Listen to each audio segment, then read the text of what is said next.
अस्सलाम वालेकुम गाइस। तो गाइस कैसे हैं आप लोग? उम्मीद करता हूँ सब ठीक ही होंगे। तो guys welcome to new blog. तो गाइस मैं आज आपको सुनाऊंगा एक कहानी, जिस कहानी का नाम है अच्छाई का चश्मा कहानी। तो गाइस बिना रुके वीडियो को स्टार्ट करते हैं। चलिए गाइस, विषय: अपने आप को सेठ या बुद्धिमान कहने से कोई सेठ या बुद्धिमान नहीं होता है।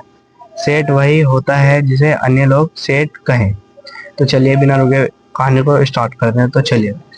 बुधिया बहुत बुद्धिमान किसान था। गांव का कोई भी व्यक्ति उसे पसंद नहीं करता था, क्योंकि बुधिया किसी न किसी बात को लेकर हर व्यक्ति की निंदा कर देता था। उसे दूसरों में बुराइयां ढूंढने की बुरी आदत पड़ गई थी। उसकी नज़र में गांव में एक भी व्यक्ति अच्छा नहीं था। एक दिन पंडित रामानंद किसी काम से उसके घर गए। उन्होंने देखा कि एक बकरी खूंटे से बंधी बड़े मजे से सूखी घास खा रही थी। उन्होंने यह देखकर आश्चर्य हुआ कि उसकी आंखों पर एक हरा सा चश्मा बंधा हुआ था। तभी घर के भीतर से बुधिया आ गया। पंडित जी को देखकर उसने नमस्कार कहा और फिर उनके बैठने के लिए चारपाई बिछा दी। पंडित जी बैठ गए, परंतु अभी भी वह लगातार बकरी की आंखों पर बंधे चश्मे को ही देखे जा रहे थे। बुधिया ने हंसकर कहा, क्या देख रहे हो पंडित जी? आप भी हमारी अकल की तारीफ करोगे। बात यह है कि इस बकरी को मैंने बड़े प्यार से पाला है। इसे हरी हरी घास और मजेदार दाना पानी की आदत पड़ गई है। आजकल हरी घास कहीं मिल नहीं रही है। मैंने सूखी घास में खूब खली और आटा मिलाकर भी इसे खिलाना चाहा, परंतु इसने 3 दिन तक उधर देखा भी नहीं।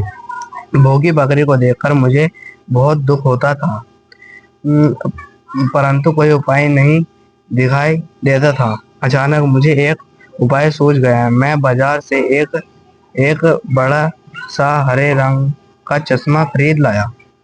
मैंने उसे इस बकरी की आंख पर बांध दिया। जब बकरी को सूखा चारा भी हरा हरा दिखाई देने लगा तो वह उसे ही हरा समझकर बड़े मजे से खाने लगी। मेरी भी समस्या हल हो गई।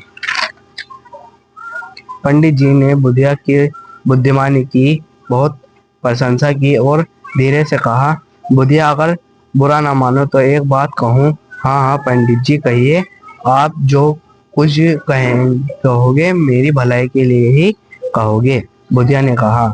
पंडित जी बोले, इस बकरी की आंखों पर हरा चश्मा बंधा होने से इसे सूखा चारा भी हरा दिखाई दे रहा है, यानी खराब घास को यह अच्छा समझकर बड़े मजे से खा रही है। तुम भी अगर अपनी आंखों पर अच्छाई का चश्मा लगा लो तो वे लोग भी तुम्हें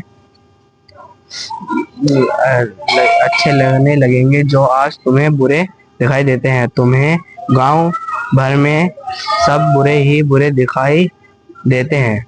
यदि तुम यह मानकर चलो कि बुरा कोई होता ही नहीं, कि सब में कुछ ना कुछ अच्छाइयाँ भी होती हैं, सभी लोग प्यारे इंसान हैं, जो कुछ ही दिनों में तुम कहोगे कि इस गांव में एक भी बुरा आदमी नहीं है। लगा लो बुधिया अपनी आंख पर अच्छाई का चश्मा। शब्द अर्थ: बुद्धिमानी, समझदारी, व्यक्ति, आदमी, निदा, बुराई, चरपाई, खाट, दाना पानी, खाना, चारा, समस्या, उलझन, प्रशंसा, बढ़ाई। तो गाइज इतनी थी ये कहानी। मिलते हैं नेक्स्ट व्लॉग में, तब तक के लिए बाय। अस्सलाम वालेकुम, टेक केयर।